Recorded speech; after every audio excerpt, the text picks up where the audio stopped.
Nah, kita bahas fiturnya. Jadi di sini ada 3 role user. Yang pertama itu siswa, yang kedua itu konselor atau gurunya, dan yang ketiga pastinya ada admin yang ada di belakang layar. Oke, di sini kita buat Budi di fitur-fiturnya. Yang pertama di fiturnya siswa, ini ada jadwal konseling. Jadwal konseling ini dia buat ngatur jadwal, buat mengajukan jadwal konseling, yaitu misalkan contoh di sini udah ada konselornya, ada Ibu Anissa Fitriani, SPSI. Terus di sini ada sebelah kanan ada kalendernya, dan yang hijau-hijau ini berarti kita bisa booking untuk si jadwalnya available. Terus yang abu-abu ini berarti udah punya jadwal dari si gurunya ini. Terus yang kita booking adalah misalkan contohnya di tanggal 16 hari Rabu, kita klik yang 14.00. Misalkan di sini, Bu, saya mau curhat di hari Rabu ya. Kita buat jadwal. Sesi berhasil dijadwalkan dan menunggu konfirmasi dari konselor. Jadi setelah dia mengajukan itu perlu konfirmasi konselornya apakah bisa atau enggak. Dan di sini kesimpannya di mana? Di riwayat sesi. Di mana dia ada tanggal 16. Ini dia tanggal 16. Bu, saya mau curhat di hari Rabu ya. Ini yang kita ajukan tadi ya. Terus di sini ada fitur apa lagi? Di sini ada fitur chat konselor. Jadi ini sesuai dengan judulnya tadi. Bu, saya mau curhat di hari Rabu, misalkan kayak gini. Ini bisa diklik, terus kita bisa kirim chat di sini. Nah, kirim chatnya gimana nanti? Dia chatnya ini real time ya, jadi nanti kita coba. Terus fitur apa lagi? Ada catatan pribadi. Nah, catatan pribadi ini dia buat mencatat istilahnya notes aja buat si siswa ya. Contoh misalkan buat catatan baru, judulnya hari ini saya main sama aplikasi sahabat BK. Template banget nih gitu kan. Udah install, bingung, terus nanya temen, gak ada yang tahu, misalkan kayak gini. Ini kita simpan aja. Terus di sini juga bisa diedit ya, nanti bisa diedit terus simpan lagi, terus juga bisa dihapus. Contohnya kayak gini, kita hapus. Oke, catatan udah dihapus. Dia juga update-nya real time juga. Dan di sini juga bisa ganti profil ya, ganti gambar, nama, telepon, dan lain-lain. Ini defaultnya si Budi ya. Kesel banget nih mukanya. Oke ya, di beranda. Nah, di sini ada sesi konseling berikutnya. Dia menampilkan 3 konseling yang paling dekat. Dan yang paling dekat di sini adalah hari Rabu ya, 16 Juli. Terus nanti ada hari Kamis dan juga hari Kamis minggu depannya. Sorry. Nah, terus kita mau coba yang buat si konselornya atau gurunya. Di sini kita bukan logout, tapi kita pakai private atau kita pakai guys saja. Kalau di Edge ada, kita klik di icon sebelah kanan nih, icon si profilnya. Terus di paling bawah ada other profiles, terus kita browse as guest. Nah, kalau misalkan di Chrome itu biasanya kalau nggak salah di bagian sini juga, terus ada guest profile ya kalau nggak salah. Ini nanti disesuaikan aja. Kita akses localhost /2 5173 portnya. Nah, di sini kita masuk sebagai guru atau konselornya.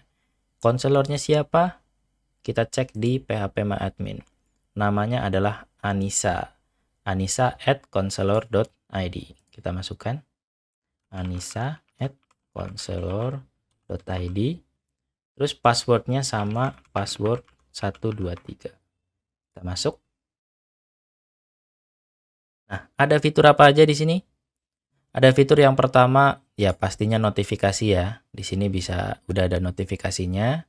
Kalau diklik, dia nanti menuju ke halaman sesuai dengan notifikasinya. Di sini ada permintaan sesi, ada kelola jadwal. Jadi misalkan di sini kita klik nih, hari Senin tanggal 21 kita klik, kita available misalkan di jam 10, di jam 1, dan di jam 3 misalkan kita simpan. Nah, 10, 1, 3 di tanggal 21. Kalau di tampilan di siswanya gimana? Jadi di jadwal konseling di sini di hari Senin ada 10, 1, dan jam 3. Oke? Jadi korelasinya sesuai ya. Terus ada di sini permintaan sesi. Nah, ini adalah permintaan sesi yang udah diajukan sama siswa yang tadi ini, Bu saya mau curhat di hari Rabu ya. Ini di sini bisa diterima, bisa ditolak, dan atau juga bisa ubah jadwal. Ini kita bisa ubah, termasuk juga tanggal dan jamnya kita juga bisa ubah. Oke. Setelah itu ada live chat. Nah, ini dia yang menarik, live chat. Tadi dia live chat di sini kalau nggak salah ya. Oh enggak, bukan. Oke, di sini kita live chat aja. Jadi live chat ini berdasarkan sesi ya. Contohnya kita di yang Bu saya mau curhat di hari Rabu.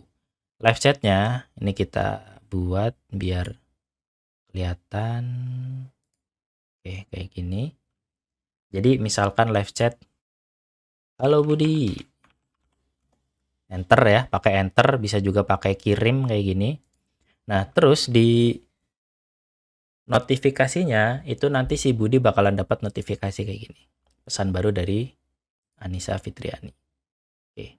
Yang mana wah sayangnya di sini belum ada ya yang mana chat barunya. Tapi untuk penggunaan lebih efektifnya kayak nanti yang dikonfirmasi satu aja. Oke. Nah, di sini ada halo Budi dari Bu Anissa. Nah, terus di sini ada misalkan halo juga Bu, kirim. Nah, di chatnya ini dia langsung ke update. Apa kabar hari ini Budi?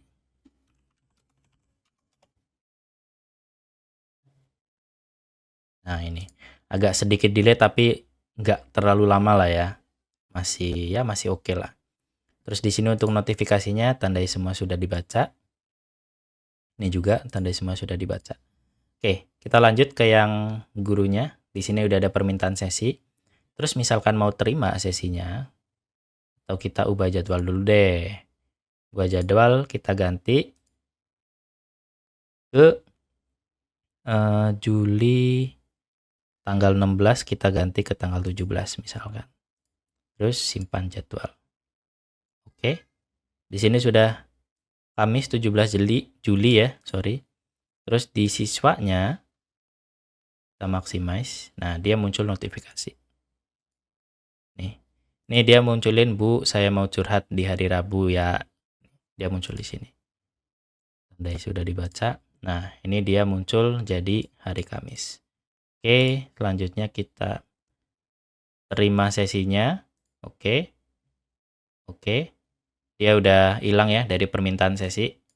Karena sifatnya bukan lagi permintaan sesi tapi di riwayat sesi.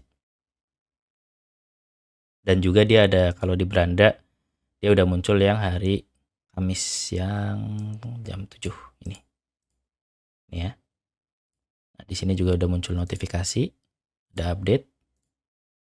Tandai. Nah, ini Bu saya mau curhat di hari Rabu. Oke. Di sini dari murid juga bisa request untuk batalkan. Gak jadi Bu. Maaf. Ajukan pembatalan.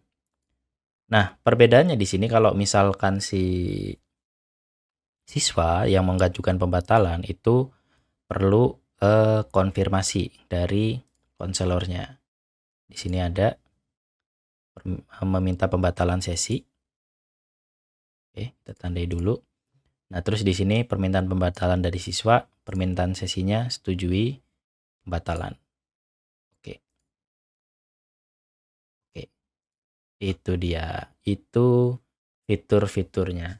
Nah, di fitur admin ada apa aja, Bang? Fitur admin, kita logout dulu. Oh, ini yang guys ya.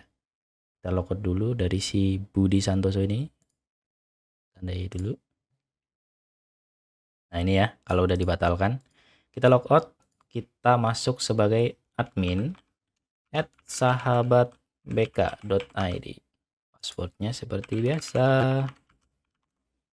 Masuk. Oke. Oh, sepertinya, nah ini dia. Ini masih ada bug di sini ya. Ini setelah masuk, harusnya dia masuk ke dashboard ya. Kayaknya bug ini dia muncul kalau misalkan dari, apa sih namanya? Dia sebelumnya udah setelah logout, dia login ke user yang lain. Ini kita Ctrl A, langsung aja localhost -2. Nah, ini dia dashboard.